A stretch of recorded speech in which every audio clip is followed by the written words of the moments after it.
Mary had a little man. The fall. We believe that all men are created equal. To the magnificent mosaic that is America. From radio beacon to radio beacon. I have a dream today. Change has come to America. Believe me. Help is on the way. Knock, knock. Who's there? It's a figment of your imagination. Randi Rhodes Show. Turn up your mind. New evidence makes it very clear that the former president and his allies inside the government were really trying to pull off a coup, and came a lot closer than any of us realized. According to internal emails obtained by ABC News, Justice Department official and Trump loyalist Jeffrey Clark circulated a draft letter urging top Georgia officials to investigate Donald Trump's baseless allegations of election fraud, claiming the agency had identified significant concerns that could have impacted the result of the election. Now, none of that was true, but it was being written by a Justice Department official on paper. It was shot down by Clark's colleagues, but had the acting attorney general at the time actually signed that document? It would have likely thrown the United States into the worst constitutional crisis since the Civil War. Oh! So that was the guy that was was going to overthrow democracy. This is the guy. This guy, he looks like the bad guy businessman on an episode of the Beverly Hillbillies where they try to swindle Granny out of her fortune, and of course he ends up in the cement pond. This is the guy, this milk toasty looking, bespectacled, little guy. This is, I mean, don't you just wish that the monster who was trying to overthrow our democracy, had a scar on his face or an eye patch or something? I mean, a Dan Crenshaw, for those of you who really do follow the politics, he would be more suitable for the posters. Oh, and there would be posters, and there are now cards. Do you know that there's an official? No, I'm not kidding. There's an official Trump card. An official Trump card. Why am I saying official? What is wrong with my pronunciation? What is wrong? Is that my accent? Is that the New York thing? No, that's how they spelled it.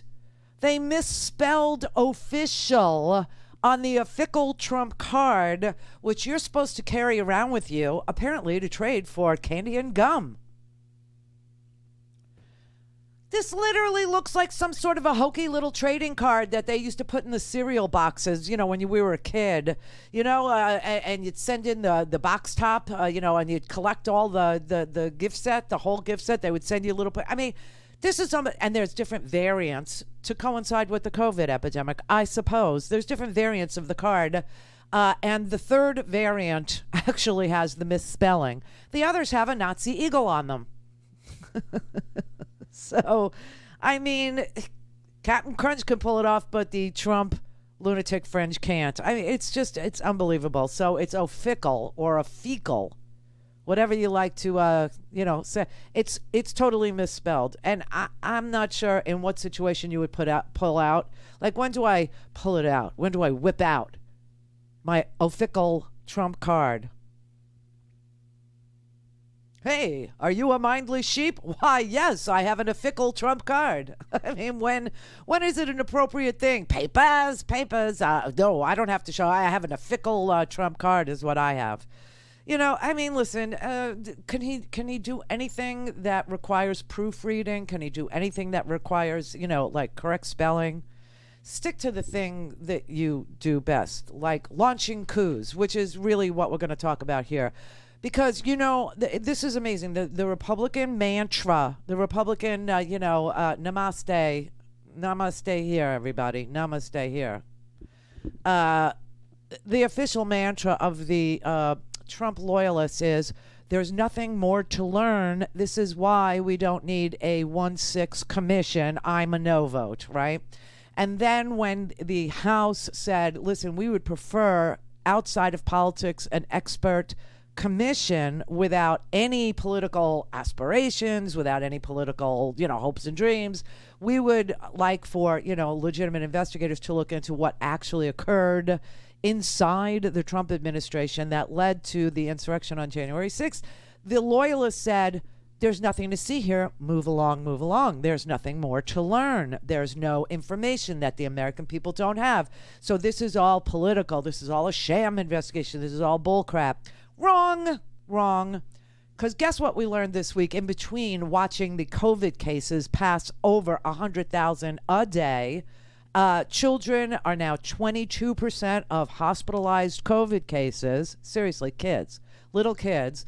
And I'll throw in here that a judge just temporarily saved Arkansas from Republicans by putting a stay on the ban on face masks. I know this is the law. The law is, double negatives and, proven negative. It's just so basically what the judge said is that the Republican legislature in Arkansas cannot tell people that they can't ban mask mandates. You can, telling people that they can have mask mandates. Is that clear? I hope it's clear.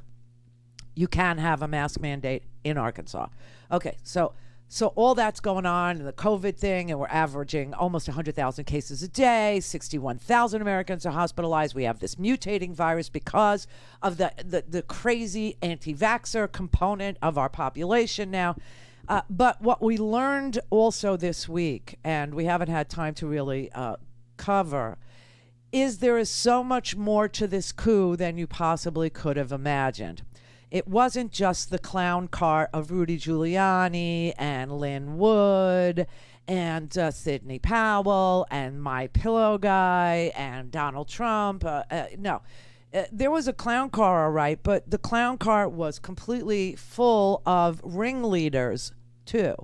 There were ringleaders, people with law degrees, people who were very, very well situated inside the Justice Department. Basically, the moral of the story is it was coming from inside the house, the White House, the White House. And here's a little clip. I'll just play you this little one here. This is, conspiracy theorist Alex Jones, who's getting praised on the internets as being a soothsayer, a reader of the crystal ball, of predicting the January 6th insurrection. That's because they called, the White House did, Alex Jones and told him exactly what he was to do that day. An idiot boy puts it on videotape. Then the White House told me 3 days before, we're going to have you lead the march.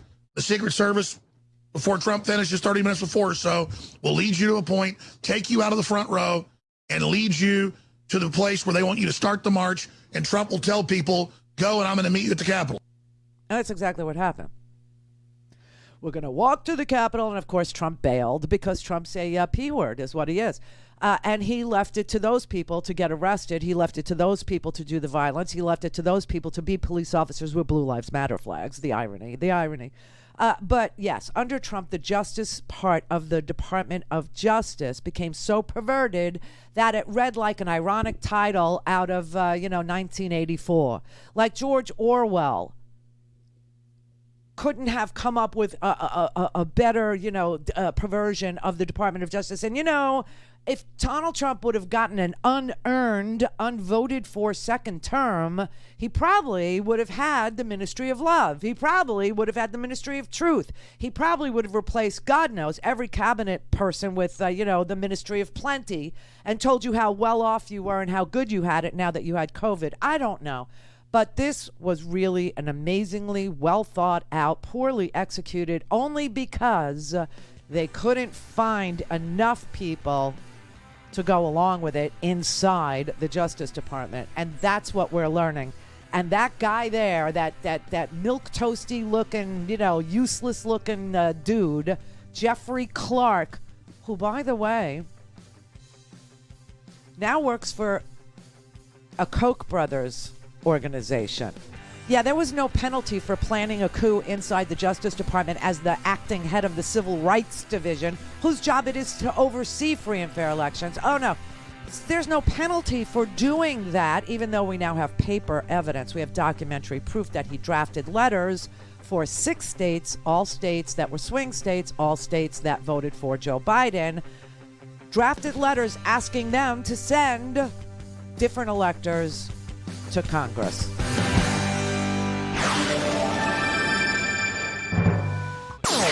all things Randi at RandiRhodes.com. Go for launch. Speaking truth to power, the Randi Rhodes Show. Not even during the Civil War did insurrectionists breach the capital of the United States of America, the citadel of our democracy. Not even then. But on January the 6th, 2021, they did. They did. A mob of extremists and terrorists launched a violent and deadly assault on the People's House and the sacred ritual to certify a free and fair election. It wasn't dissent. It wasn't debate. It wasn't democracy. It was insurrection. It was riot and mayhem. It was radical and chaotic. And it was unconstitutional, and maybe most important, it was fundamentally un-American. An existential threat and a test of whether our democracy could survive. Yep. Whether it could overcome lies and overcome the fury of a few who were seeking to thwart the will of the many. While the attack on our values and our votes shocked and saddened the nation, our democracy did survive. Yep. It did. Oh! Barely. And people who are very informed about what really happened there are scared crapless, okay? Because the next one will happen if we don't learn from the last one, because history has this characteristic of repeating itself when injustice is overlooked, when an insurrection is wiped away and not investigated and no one's held accountable. And yesterday I ended the show by showing you that a lot of these insurrectionists, a lot of these people had previous felony records. One guy had a felony record. He was convicted of attempted murder previously. Another guy was convicted of resisting arrest in a felony situation, meaning he had a 145 mile per hour high speed car chase, with the police that went through 2 states. And this guy they literally dropped the felony charges against these two and charged them, the prosecutors did, and charged them only with misdemeanor violations in a plea deal. And so these guys are going to be released, and they're still going to walk among us. And there's no deterrence value in doing that. And so now you have to look at the infiltration of our own Department of Justice, which is so perverted now that it's like the Department of Crime, where it actually advocates for crime and against justice. So we had all of these little infiltrators, all these cockroaches, invited into the Trump administration by Donald Trump, who took those jobs, occupied those seats of power, and literally are still there. And then you have others. Some of them are moving on to, great jobs working for libertarian-minded law firms, like this nondescript milquetoast piece of dung. All right, I guess Germany was a little freaked out when they realized that their savior in the Nazi fascist experiment was a guy who looked like, the little tramp from the Charlie Chaplin movies, and, even worse because, he had, less hair. But I guess they weren't thrilled, with his, looks either, because they decided that the ideal way to look was opposite of him, right? The ideal way to look was, pasty white and blonde hair and blue eyes and Aryan features and strong jaws. And it was just, again, the irony had to be lost on, German citizens for a really stinking long time. But these milquetoast guys, these literal, useless looking dudes, sharp and useless looking is what I call them. They're the ones that literally participated. They're the ones that literally brainstormed a coup, an overthrow of democracy in this country. And apparently that is not a bar too low to get another job working in a law firm in America. But we're learning from documents now. We're weaving the story together. And the story, when you weave it together, is a full frontal assault on the democracy that is the envy of the world, the American style of governance, with all its flaws and all its faults and all of the arguments and all of the policy decisions that we don't make and all the policy decisions that we do make and all of the disagreements with the not making of decisions and the making of decisions and the push and the pull and the frenzy and the bipartisanship, and it doesn't exist, and why are we waiting for them? It's still democratic. It's still democratic. This here presidency, this here past 4 years, they were not. They were not. They were filled with fascist ideology. They were filled with fascist activity.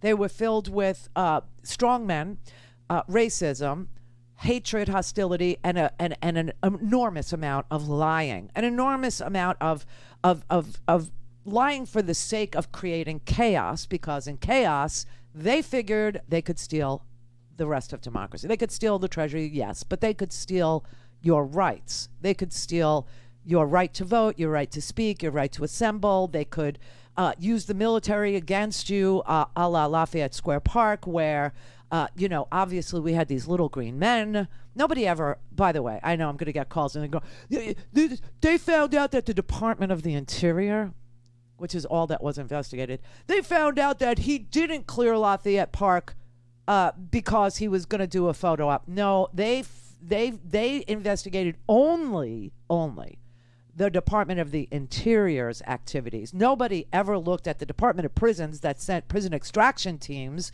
with their names covered up and their insignia covered up. So we didn't even know who these little green men were for the longest time. No, General Milley apologized for the National Guard using force against the peaceful protesters in Lafayette Square Park. So we know, that there was an investigation, but only into the Department of the Interior. So anyway, if you come across those lying losers, which I come across all the time, have the knowledge, the information, know the only investigation was into the Department of the Interior. Anyway, that said, the Trump administration literally used the Capitol Police. They literally brought guys on horseback in. They Park Service, the Park Service is the Interior, and those guys were cleared of being part of the use of force, and that's because they didn't shoot anybody with pepper bombs or pepper spray. No, that was left for the National Guard. That was left for the Department of Prisons, right? The extraction teams. Anyway, people inside the Trump administration were advocating for him to do this and planning for him to steal the election if he lost. And sure as crap, after Bill Barr resigned, saying, no, there wasn't fraud, we couldn't find any, and resigned, the very next day is when these documents were drafted to 6 states on Department of Justice stationery by this peckerhead. And it almost worked. Call in, connect. To speak to Randi, call 561-270-3844. 561-270-3844. New details paint a clearer picture of President Donald Trump's attempts to stage a coup in the final days of his presidency. Shortly after the 2020 election, Trump is said to have pressured top officials at the Justice Department to support his baseless allegations of election fraud in the presidential election. On December 27th, Trump spoke to Acting Attorney General Jeffrey Rosen and Acting Deputy Attorney General Richard Donahue and reportedly said, "Just say the election was corrupt and leave the rest to me and the R congressman." This is the Justice Department. And in America, the president isn't king. The law is king.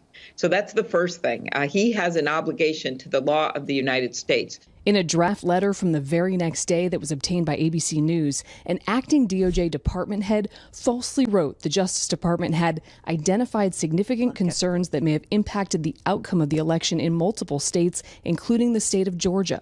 Jeffrey Clark was pushing for the Justice Department to step in and wanted to urge the governor of Georgia to call a special session to consider this important and urgent matter. But his bosses, Rosen and Donahue, refused to sign on, denying any evidence of fraud.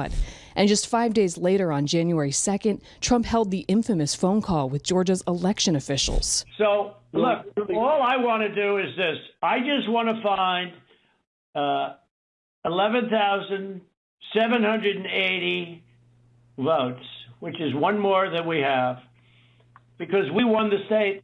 On January 3rd, Rosen met with Trump for hours at the White House. Rosen's chief of staff, Patrick Hovakimian, testified last month that he had drafted a resignation letter that day, fearing Trump would oust Rosen and replace him with Clark. Around the same time, concerns were reportedly mounting among top military officials that Trump would attempt a coup. The book, I Alone Can Fix It, by two Washington Post reporters, recounts that Joint Chiefs Chairman General Mark Milley and other top military officials had also planned to resign in the event Trump ordered them to do something illegal, dangerous, or ill-advised. On January 6th, Trump urged Vice President Mike Pence to overturn the election results, something that was not within his power to do. Then Trump urged a crowd of his supporters to march to the Capitol. We fight like hell, and if you don't fight like hell, you're not going to have a country anymore. We're going to walk down, and I'll be there with you. We're going to walk down, and we're going to walk down to the Capitol. How sick a period of time we lived through. How sick and sad, how dangerous, how unbelievably deep this coup planning went. So here's a brief timeline, okay?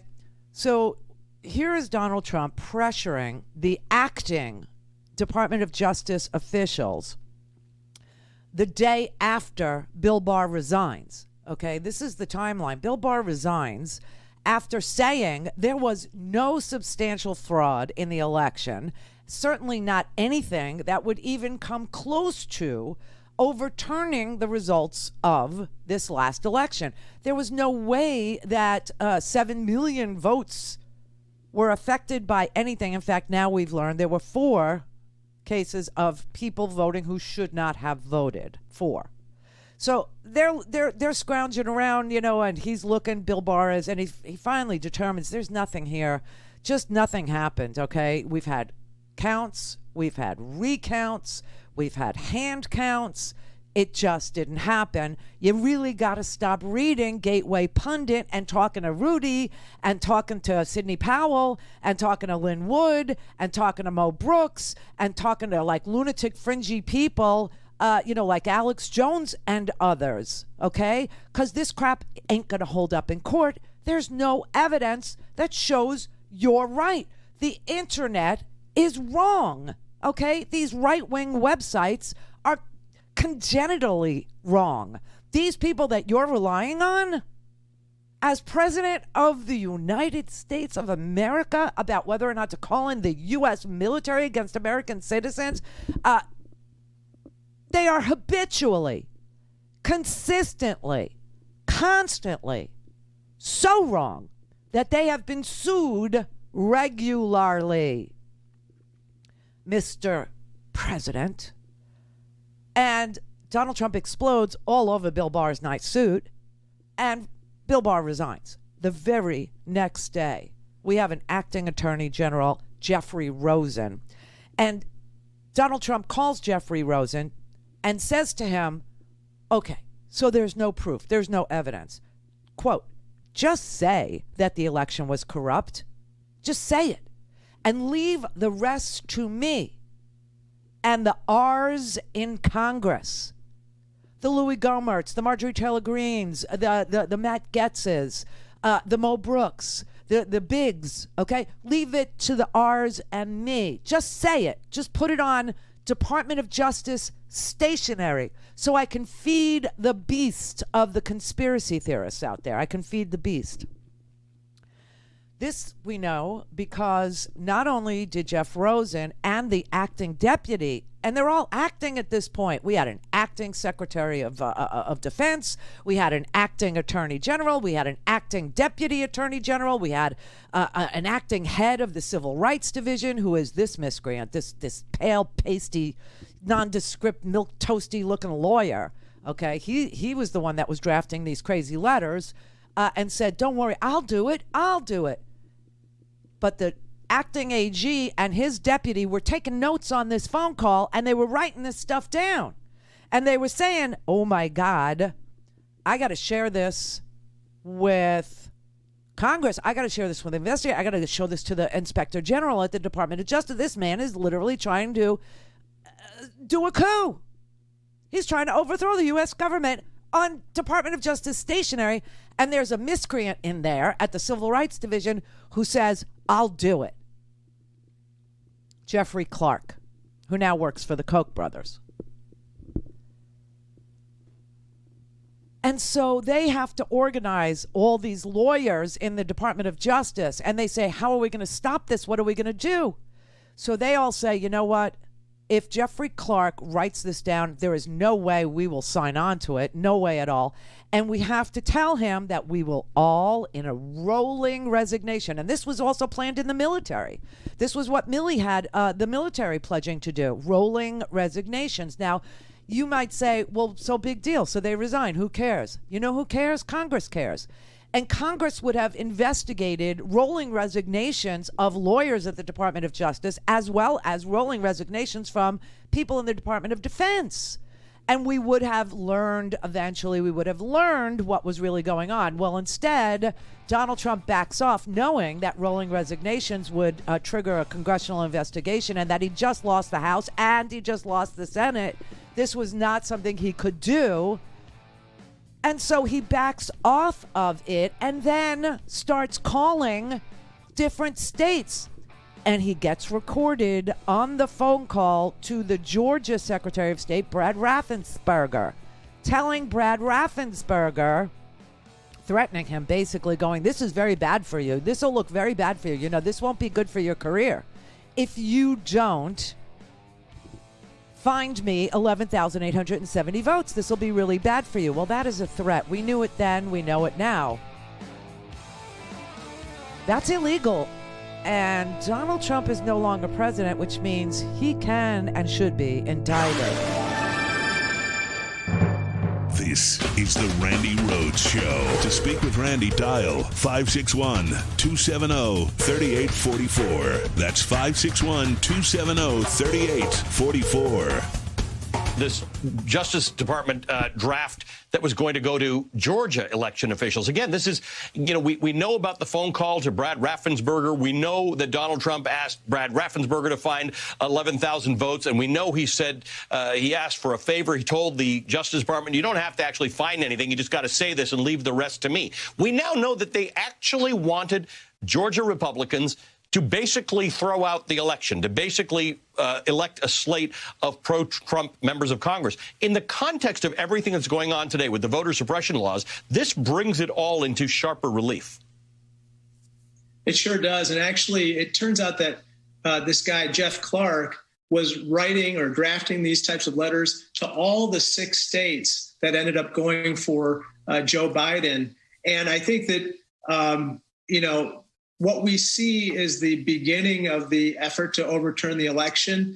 And I think that what we see now in terms of voter suppression efforts are just a continuation of those efforts. And unfortunately, probably what we're going to see more of in the run up to 2024. And that's why it's all the more reason why we need more transparency as to what happened in the aftermath of the 2020 election as well. Right. We need to know. We need to know that, the President of the United States of America was planning a coup inside the White House with the Department of Justice. He had an apprentice-style meeting with the acting Attorney General, Jeff Rosen, and this guy over at the Civil Rights Division. It was an apprentice-style meeting where they sat around a conference table, and he was asking Jeffrey Rosen and asking Jeffrey Clark, like, how far will you go for me? What will you do? And Rosen was sitting there, saying, I'll follow the law. I'll follow the law. If there's fraud, then we'll file, lawsuits, or we'll, make sure that there's recounts or whatever. And Jeffrey Clark was saying, no. I'll write a draft and we'll create chaos. We'll suggest. And Donald Trump liked Clark's idea. He liked it a lot. But he understood that he had lost the House and the Senate. The election was already over. Okay, this was in December, and Bill Barr had just resigned. The day that Bill Barr resigned was the day that Donald Trump got on the phone to Georgia and called Raffensperger and literally, in a mafioso way, told him, all I need for you to do is find me 11,870 votes, one more than Joe Biden got. And when they said they wouldn't do it, he goes, why are you doing this to me? This isn't going to look good for you. This isn't going to be good for you. Saying things could happen to you.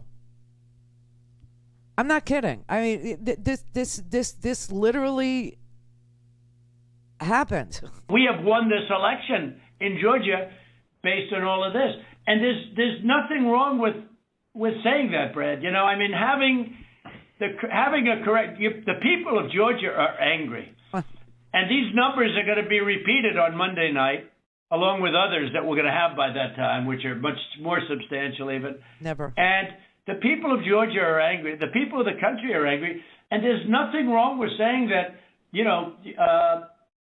that you've recalculated. Well, Mr. President, the challenge that you have is the data you have is wrong. Now, do you think it's possible that they shredded ballots in Fulton County? Because that's what the rumor is. And also that Dominion took out machines. That Dominion is really moving fast to get rid of their machinery. Do you know anything about that? Because that's illegal. This is Ryan, Germany. No, Dominion has not moved any machinery out of Fulton County. We're having. Well, but have they moved? Have they moved the inner parts of the machines and replaced them with other parts? No. No. You sure, Ryan? I'm sure. You should want to have an accurate election. And you're a Republican. We believe that we do have an accurate election.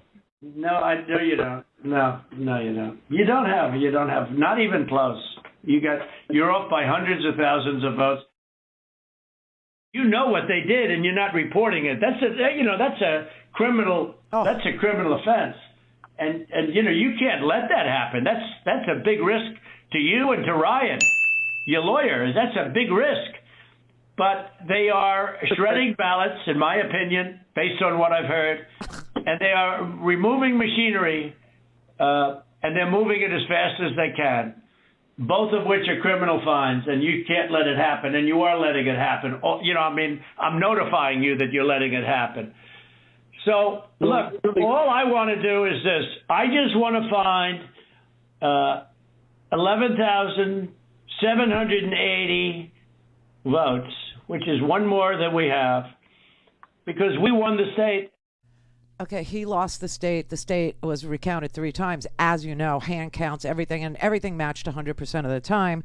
But he's telling them, this is not good for you. I'm telling you this is criminal. This is a big risk for you. I'm the president of the United States. I control the Justice Department. You're taking a big risk here. You're taking a big risk. This is not good for you. That is called a threat, and that is illegal. And Donald Trump, these are the known facts that we have now. The publicly known facts are enough to suffice the opening of an investigation, okay? And this information that's documented now there's documents, there's text records, there's emails, there's memos, and now there's about to be witness testimony from people that were there, that were inside the Justice Department, to the select committee that's been assembled to take that testimony. And one of the people who actually testified about what was going on inside the Justice Department was his testimony's already been given, and he said, look, we were all going to resign so that you would know that this wasn't legit. You would know that he was staging a coup. Everyone in the Justice Department was going to resign in a rolling resignation to stop him from doing this. And when he ran out of legal options inside the Department of Justice, he figured he would use illegal means to stage his coup. And so he decided that he was going to lie to his supporters incessantly, make them believe that it was stolen, tell them that it was stolen, have Rudy Giuliani tell them it was stolen, and that now it was time for trial by combat. Have Mo Brooks tell them that this was their 1776 moment and they need to go up there, take some names, and kick some ass. Now that, you know, and Donald Trump is going to go to the rally and he's going to tell them it was stolen, which he did. He kept on telling them these false claims. We won the election. We won it in a landslide, he said that day. He said that you can't let this happen. He said, if you don't fight like hell, you're not going to have a country anymore. And then he said, oh, and of course, we're all going to be peaceful. We're all, of course, as if that was an off-ramp for all of this, right? It's not. That won't hold up in court. That's just, he thinks it's a CYA move. No, I'm sorry, but what he did was incitement. And he knows it. And so that's why he throws in, you know, and maybe some are good people. You know, he does this all the time. And maybe some are good people. They're bringing drugs, they're bringing crime, they're rapists, and some are good people. Yeah, that doesn't give you an off-ramp to being a racist. However, when he ran out of legal means, because the Justice Department this time would not go along with it, he decided he was going to turn to illegal means. And what he engaged in then was a conspiracy to defraud the United States of America. It was a conspiracy to stop the lawful certification of the ballots. It was an obstruction of an official proceeding. You have a lot of crime here. You have a conspiracy to defraud the United States by interfering with governmental functions. Now, Robert Mueller actually charged the Russian hackers in the Mueller report with exactly that. He charged the Internet Research Agency with conspiracy to defraud the United States by interfering with governmental functions. That is a real crime. Donald Trump is just as guilty of it as the Russians were when Mueller did his report. And what it says in the law is that if you impair, you don't have to succeed, but if you impair, obstruct, or defeat, that would be succeeding the lawful functions of government agencies, that is conspiracy to defraud the United States. Now, Giuliani, Mo Brooks, Alex Jones, all the people that spoke at this, crazy event, they also were part of this conspiracy, okay? They were pressuring Mike Pence not to accept the certified Electoral College votes, and that was to throw enough chaos into the election, into the House of Representatives, where they believed the Republicans controlled the majority of the delegations, right? And so they could do that. And then another charge that's, obvious here is obstruction of the official proceeding. I mean, it is a crime to corruptly obstruct, influence, or impede any official proceeding or attempt to do it. Mary had a little lamb. The fault. We believe that all men are created equal. To the magnificent mosaic that is America. From radio beacon to radio beacon. I have a dream. Change has come to America. Believe me. Help is on the way. Knock, knock. Who's there? It's a figment of your imagination. Randi Rhodes Show. Turn up your mind. They were trying to run this operation in 6 states. That's based on another email written by Trump's personal secretary. Now, I guess these states are probably Georgia, Wisconsin, Michigan, Pennsylvania, Arizona, and Nevada. Those are the states that Trump lost by the narrowest margin. And for Trump to win, he would somehow have to flip at least 3 of those states.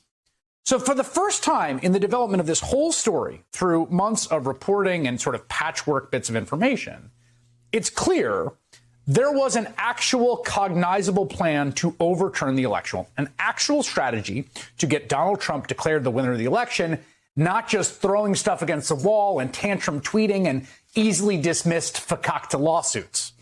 Now, it seemed like a concrete strategy yesterday when we first saw that letter, but it was incomplete because, again, if they just overturned Georgia, which we know Trump was obsessed with, right? Still wouldn't have mattered. Trump lost by more electoral votes than Georgia has. Right. So he needed more than that. But if you got the attorney general sending that letter to 6 states, all of a sudden the math could work.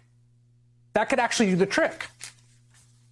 You know, much of what Donald Trump, and we watched it in real time, and his cronies did publicly in the aftermath of the election was, cringe-inducing. It was mockable, comical. Rudy Giuliani and Sidney Powell and Lynn Wood making outrageous, ridiculous claims and getting laughed out of court after court, and it all seemed quite impotent. Yeah. With no real, path or strategy. Right. The cases kept getting thrown out. They had nowhere to go in the courts. But now it's clear that by late December, they had arrived at an actual plan in place they were trying to execute. And it wasn't just Jeffrey Clark. It was illegal. Okay, they had tried every legal avenue that they believed was available to them. It really wasn't even available to them. That's why Rudy Giuliani is facing disbarment. That's why Sidney Powell is facing disbarment. That's why Lynn Wood is facing disbarment. That's why lawyers yesterday in Colorado are facing losing their law licenses for filing bad faith lawsuits backed up by zero evidence and no due diligence, which is it is an obligation of an attorney when they file in a court of law a complaint. They have to have corroboration of the facts that they are presenting to the court that creates the legal action in the court, that creates a need to file. And they were lying to the court. So even when it looked like they were exhausting all legal means, and the Republicans were sitting on the TV going, the president is entitled to exhaust all legal means. Remember that over and over and over again? They weren't being respectful or even applying the basic canons of ethics that lawyers take an oath to uphold when they were filing these frivolous, bullcrap, ridiculous lawsuits. And so the Republicans who were saying, oh, they're entitled to explore all legal means, they knew that Rudy had no corroboration for these phony, fake, affidavits. They had absolutely no corroboration for taking parts from machines, or Dominion was flipping votes, or Italian satellites were somehow flipping votes, or the Chi-Coms were involved in our elections, or Iranians did it, or none of that ever developed into anything evidentiary. Nothing, because it didn't happen. So there was no evidence to present to a court, and they filed anyway without evidence, and knowing that what they were filing was bullcrap, knowing it. And that's why these lawyers are all facing disbarment. So once those lawyers who were willing to assuage or risk their livelihoods or take a gamble that Donald Trump could pull off his caper, his illegal caper, once that was all exhausted, then the veneer of even legal means was set aside, and the President of the United States and Mo Brooks and Rudy Giuliani and Sidney Powell and Lynn Wood, they all decided that they were going to use the most illegal means, which was violence. And they were going to gin up this crowd. I mean, I can tell you what Donald Trump said. He said, we're gathered together in the heart of our nation's capital for one very, very basic and simple reason. We have to save our democracy. We will not let them silence your voices. We're not going to let that happen. Not going to let that happen. Our country has had enough. We won't take it anymore. And that's what this is all about. To use a favorite term that all of you people really came up with, we will stop the steal. Remember? That's what they've done, and that's what they're doing, and we will never give up. We will never concede. It doesn't happen. You don't concede when there's theft involved. And when you catch somebody in a fraud, you're allowed to go by very different rules. Let them get out. Let the weak ones get out. This is a time for strength. It's all part of the comprehensive assault on our democracy and the American people to finally stand up and say, no, this crowd is a testament to it. You will have an illegitimate president. That is what you'll have. And we can't let that happen. We will not be intimidated into accepting the hoaxes and the lies that we've been forced to believe over the past several weeks. We've amassed an overwhelming amount of evidence about a fake election. We're going to see whether or not we have great and courageous leaders, or whether or not we have leaders that should be ashamed of themselves. Throughout history and throughout eternity, they'll be ashamed. And you know what? If they do the wrong thing, we should never, ever forget that they did. Never forget. We will never, ever forget. We have to fight like hell, or you won't have a country anymore. And of course, we're going to walk to the Capitol and we're going to be peaceful. That's not an off-ramp for all of this. Trial by combat. That is not an off-ramp for trial by combat. That is not an off-ramp for it's time for taking down names and kicking some ass. So just for the lunatic fringe out there that go, but he wanted it to be peaceful. No, he didn't. He had exhausted peaceful means. He had exhausted all legal, illegal court proceedings. He created illegal court proceedings. He created a shakedown of Georgia election officials. They tape recorded him. It's now evidentiary. It's now proof positive that he was, trying to obstruct, defraud the United States out of a governmental function, which was free and fair. It's obvious that he was trying to obstruct the official means that we have to take the certified electoral ballots and count them in Congress, which is required by the Constitution of the United States on January 6th, that the certification was supposed to happen, and that for a wrongful purpose, he actually decided to tell them to commit an act in furtherance of the obstruction of a legal proceeding of Congress. And by the way, this conspiracy thing, you know what's important about the fact that you had people that were trying to, perpetuate this caper in 6 different states? That's where the RICO Act comes in. Oh, yes, RICO, everybody, which I've been talking about for over a year. Why? The Racketeer Influenced and Corrupt Organizations Act, RICO, is the way that you prosecute a enterprise that affects interstate commerce, such as the Office of the Presidency, the Department of Justice writing letters to 6 different states. All you have to prove is that they committed 2 racketeering acts.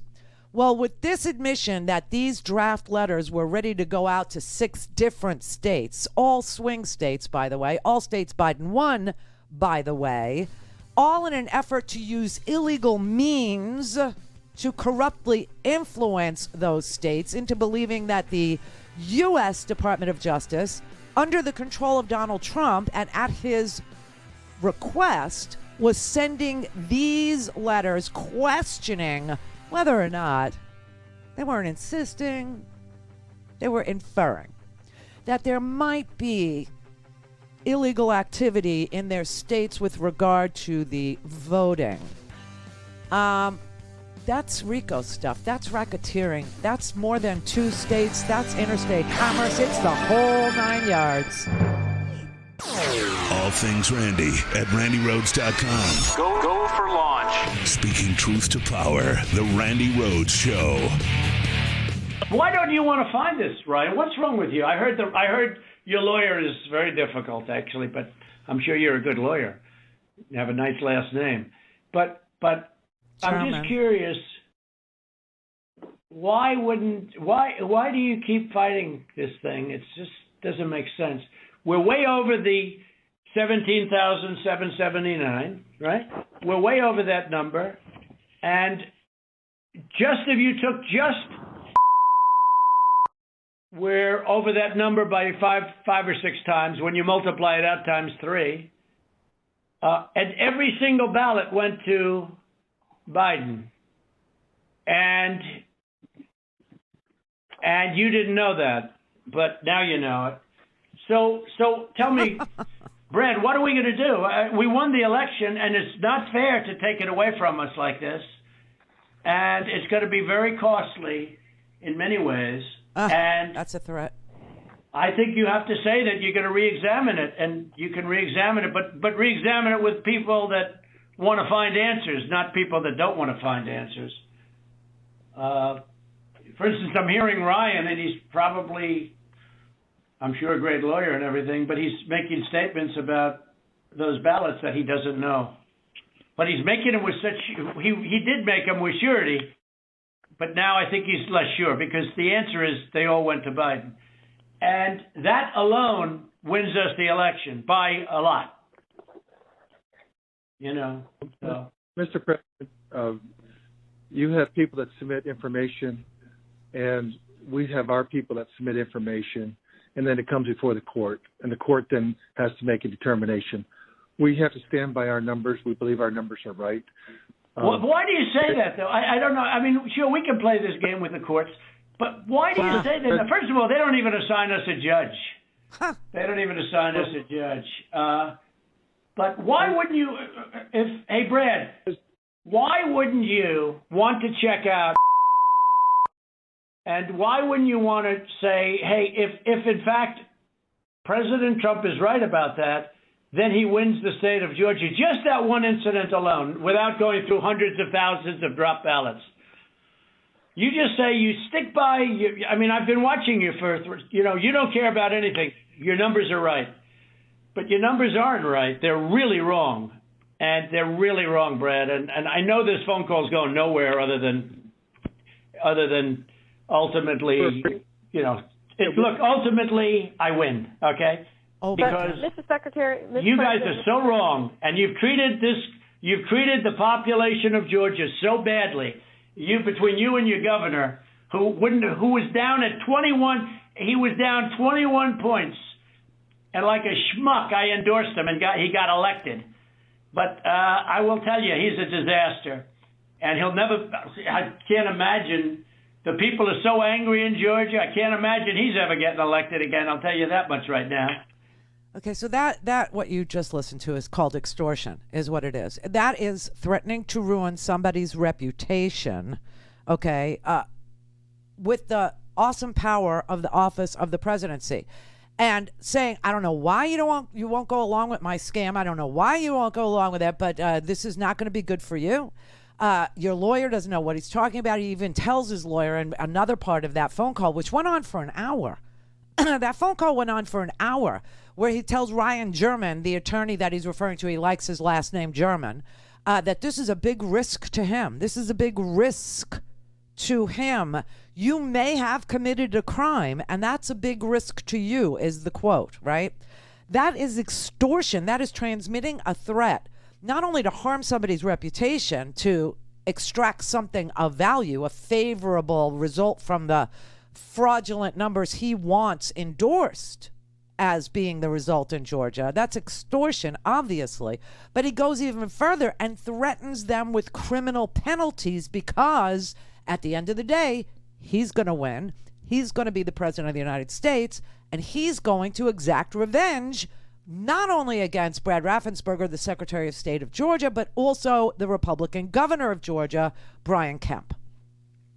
Now, if you ask me, they all deserve each other, but you can't do that under law. You can't use your official office as a representative of the United States of America, let alone the president who controls the Department of Justice, and threaten that lawyers are at risk because they won't play ball with you to overturn the will of the people. Okay? I mean, there are so many violations here. It's unbelievable. You got the conspiracy to defraud. You've got an obstruction. You've got the RICO violations. You have extortion. You have, you could even bring in the Hatch Act if you want to, where you bring politics into official government duties. You're not allowed to do that. It prohibits anybody from defrauding anybody, any resident of any state, from a fair election when they tabulate false ballots for political ends.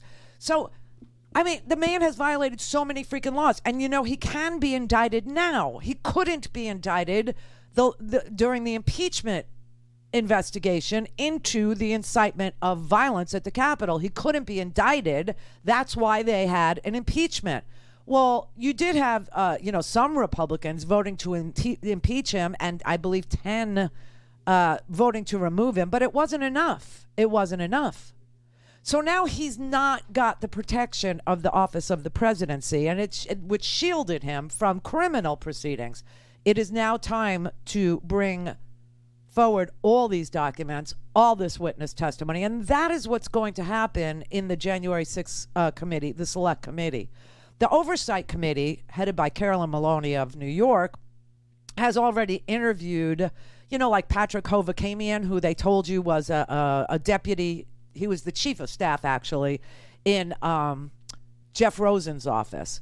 So he actually has testified already about the drafted letters of resignation that existed. I'm sorry, I'm checking my phone. I know that's really, really rude when you're doing a live television show. However, my mom is in the hospital. They're getting ready to discharge her. I told them, please, I could be there at 5:30 Eastern time. It's 4:30 now.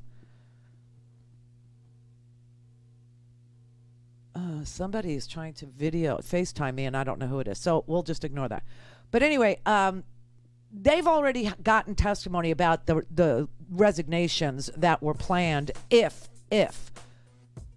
this pasty white boy, this sharp, useless lawyer, Jeffrey Clark, if he would write on the Department of Justice Civil Rights Division stationery that there were questions about the elections in these 6 states and send it out to 6 states.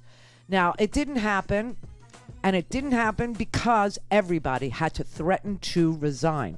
Now, you would think that Jeffrey Clark would not have a cushy, wonderful, more than 7-figure job. I'm guessing, more than 6 figures. That would be fair job. But he does. He's working in another law firm. This didn't disqualify him from being hired. And the reason is because he's working for a company that is funded by Koch brothers money. Call in, connect. To speak to Randi, call 561-270-3844. 561-270-3844. White House Chief of Staff Mark Meadows was also at the center of it. Mark Meadows is a man who also participated in an attempt on the life of American democracy. Now, there's some conflicting reporting about how Trump and Clark originally got linked up, but in his new book, Wall Street Journal's Michael Bender writes, quote, Mark Meadows had helped introduce Trump to DOJ Attorney Jeffrey Clark, who was putting together a secret plan to oust Rosen, the acting attorney general, and force Georgia to overturn its results. We know from emails released by the House Oversight Committee at the end of December, beginning of January, that crucial period of time, right before January 6th, that Meadows was repeatedly pressing Rosen to investigate so-called voter fraud, including sending one email on January 1st that read, quote, there have been allegations of signature match anomalies in Fulton County, Georgia. I love the passive tense there. There have been allegations. Can you get Jeff Clark to engage on this issue immediately to determine if there's any truth to this allegation? Now, Meadows is asking for him to call in Clark because he knows Clark is on the team. And the next day, Meadows arranged the call between Trump and Georgia's Republican Secretary of State when Trump infamously said, quote, I just want to find 11,780 votes. That's one more than what he needed. Right. So Mark Meadows is in on the plot, obviously, and Clark and Trump together have a plan, and here's what appears to have been. They were going to try to use the completely fabricated allegations of voting fraud and irregularities that had been pumped into the atmosphere by Trump and repeated by his allies and the right-wing media. Right. And use that to have the Department of Justice officially send a letter to the 6 most closely contested states, 5 of which have Republican-controlled legislatures, and say, hey, this is the official blessing of the U.S. Department of Justice telling you the results in your state are tainted, they can't be trusted, we don't really know who won, and by the way, you have the constitutional authority to call a special session, select a slate of Trump electors, and send them along to Washington. That's exactly what it was. And they believed that this was legal. It was not legal. It was illegal. There was no evidence to back up any of the claims. And they were just going to allege, insinuate, infer that there was some sort of questionable activities. Anything you could come up with, anything at all that you could think of, maybe signature matches, maybe that, anything at all. Anybody? Bueller, and no one was willing to stake their reputations on this lie except for Jeffrey Clark. and gateway pundit and right-wing lunatic fringe media people.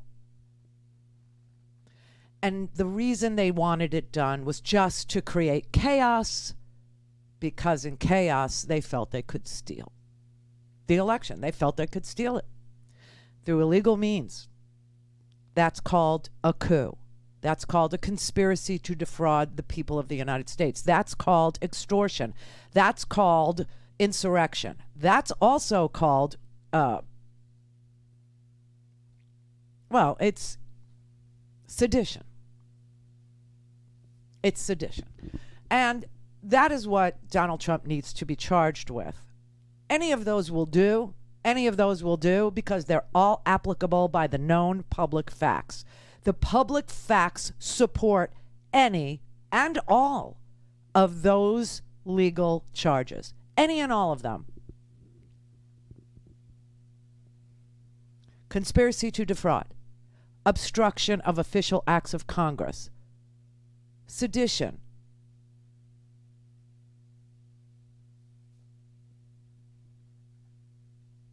And this is all because ABC News, the enemy of the people, right, is the news. This is all because ABC News was able to obtain the draft letter that Jeffrey Clark wrote and published it. This is how we know that there was a plan inside the White House to illegally steal this election. There's so much more to learn, I'm guessing, which is why we need these this select committee. Would have been great to have a commission, a nonpartisan commission with 5 Republicans and 5 Democrats, as the Senate and the House proposed we do, in the same vein as we had a 9/11 commission. They redacted the 28 most important pages that actually assigned blame to Saudi Arabia for the attack on the Twin Towers in New York City in 2001, all those years ago. And they did redact those 28 pages.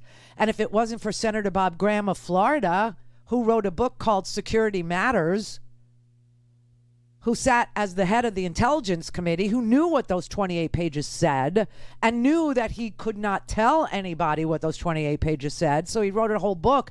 And by the time you read the book, you realize the best he can tell you is it rhymes with Saudi Arabia. That's how he communicated to us what country was responsible for 9/11. We all knew 15 of the 19 hijackers were from Saudi Arabia. We understood that. But that's what was redacted out of that 9/11 Commission report. However, we are not even allowed to have a bipartisan or nonpartisan investigation into January 6th. And you know why? Names you know are the reason why. Donald Trump, Rudy Giuliani,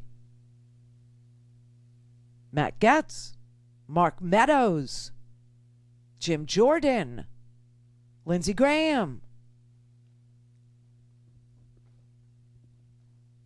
People know what happened. Not only do they know, they knew in real time what was happening. That's why they were so outraged at the violence on January 6th. They thought he was going to do it illegally in a court.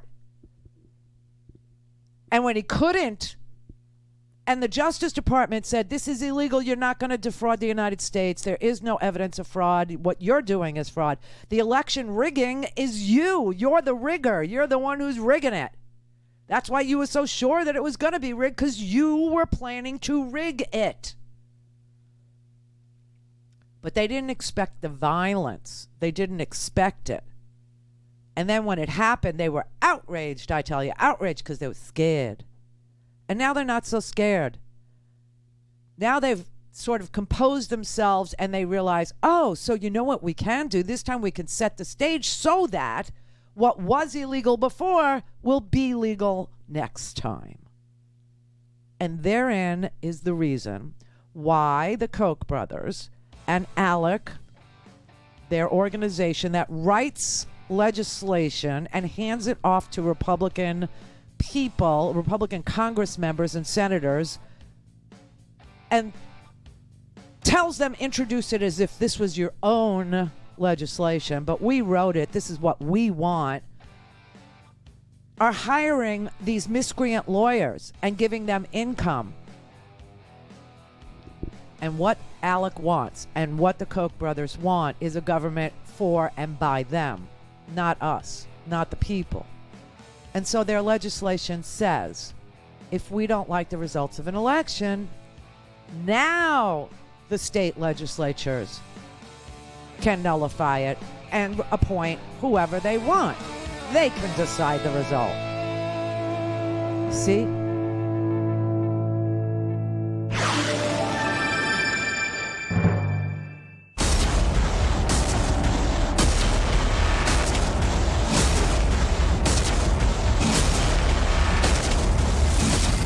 Fatality. This is the Randi Rhodes Show. To speak with Randi, dial 561-270-3844. That's 561-270-3844. This is an interview with Rick Hanson, who is a voting rights attorney, okay? This is a guy who actually enforces voting laws.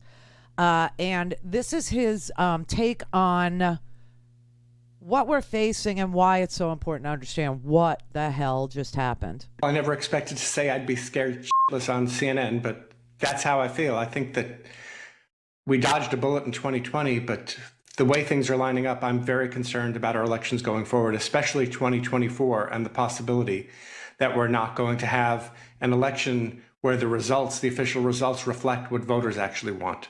And specifically, that is a specific concern that I'd like you to talk a little bit more about. Why is it you're so concerned that people might just throw out legitimate results or have the power to? Well, you know, if you look at the kinds of arguments that Donald Trump was making, they were not just the false claims of voter fraud, the big lie that's gotten so much attention. He has asked for state legislatures to override the will of the people. You remember, he wanted to have legislatures in Georgia, in Michigan, in Wisconsin, in Arizona, change the election results. And he had, you may remember, I think it was 167 members of Congress who voted along with him when they were counting the Electoral College votes. Now things are lining up. Those who had the courage to stand up to Trump, people like Brad Raffensperger, the Secretary of State of Georgia, those people have been pushed out or pushed to the side or censured by Republicans, and they're being replaced by people and being replaced with laws that are going to make it easier to subvert the will of the people if that's what the political pressure puts on them to make them do. Okay, so who's writing these laws? Who is actually crafting these laws that would overturn the will of the people? Where the laws were in place prior to this next election, the laws that allowed for the biggest turnout in the history of America, the greatest turnout, the largest number of people voted in 2020 that ever voted. And now, you know, you have parties who don't like that kind of participation. Not only do they want to suppress the participation after they saw that people really will vote, they really will vote, if voting is something they can do in a pandemic, it's something they can do from their own home, it's something they can do if they do shift work, it's something they can do if they work 9 to 5, they will. So they decided to suppress access to the ballot. All right, that's suppression. What we're talking about, what Rick Hanson is talking about, what Alec is wanting, what the Koch brothers are looking to have happen is voter subversion. And the subversion is to happen in the state legislatures. And now you've got these miscreants like Jeff Clark. His name is Jeffrey Bossert Clark.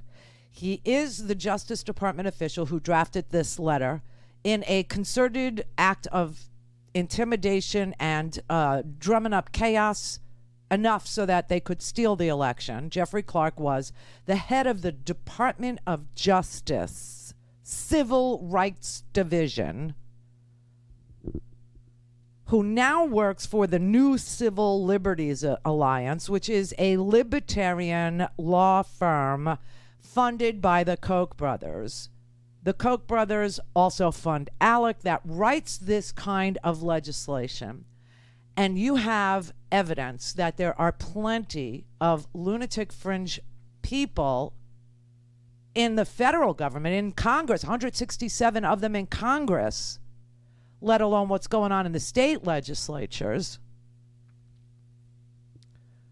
who would pass laws that give the state the opportunity, the ability, the legal, permission that they didn't have in the last election to overturn the will of the people, to actually have the legislature say, we don't like the result, we're going to change it. And the sick part is there are no professional consequences for the people that do this. And that is why it's so important that there be some consequences for the people that do this.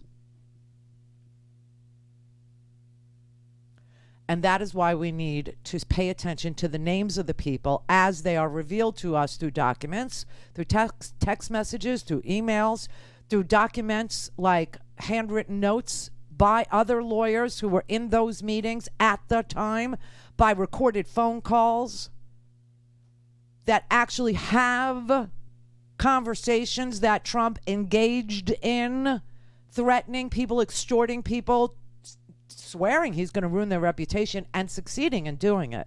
Now, when it comes to these crimes, you don't even have to have succeeded in order for them to be charged criminally and to be upheld by a jury of your peers.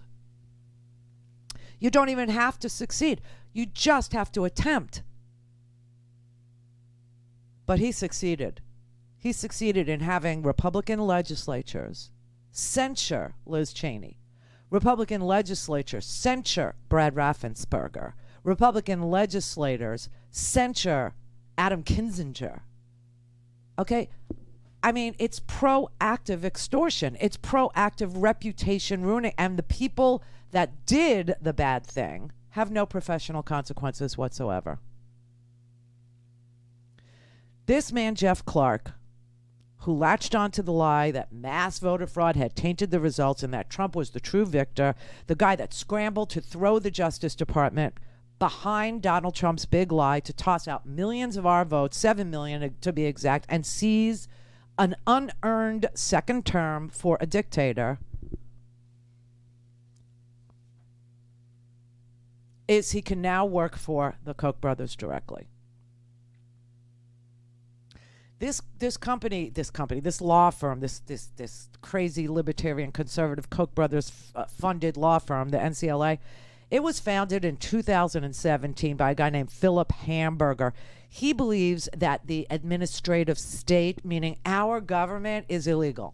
Okay, that's how wacky these guys are. He believes that our government is unlawful. He believes what Charles Koch and the Koch Foundation believes.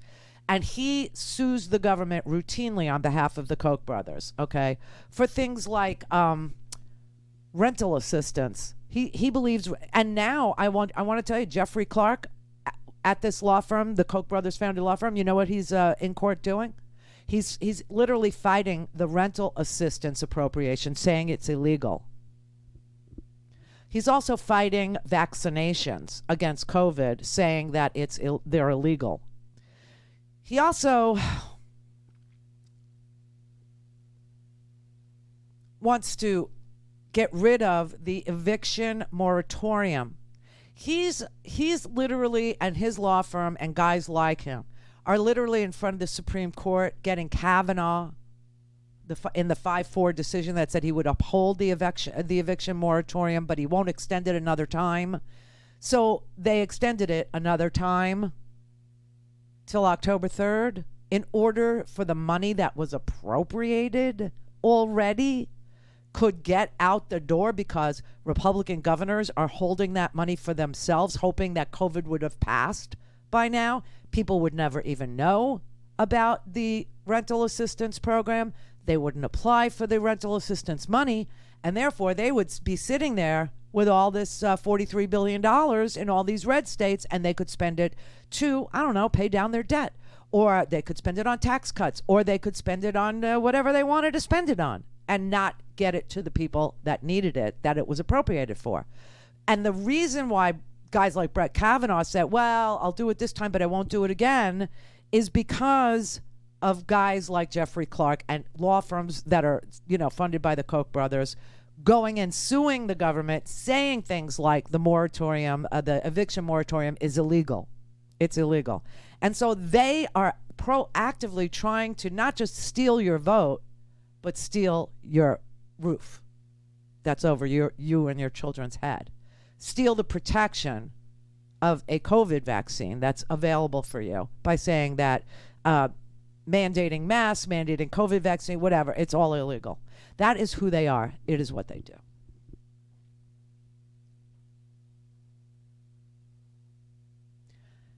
The result is that you have Trump supporters who are willing to engage in violence. In violence because they believe false things. Now, I'll just end with this. There's an election supervisor. Well, it's the top elections officials in Milwaukee. They have been recently bombarded with hundreds and hundreds of calls threatening their lives. There is the Milwaukee Election Commission Executive Director, Claire Woodall-Vogue. She has received 150 messages saying, we're going to try you, we're going to effing convict your piece of blank ass, and we're going to hang you. You get the F out of my country, you pile of crap. I'm looking forward to the citizens of your city coming after you to hang you in the public square. On and on and on. All because of this lie.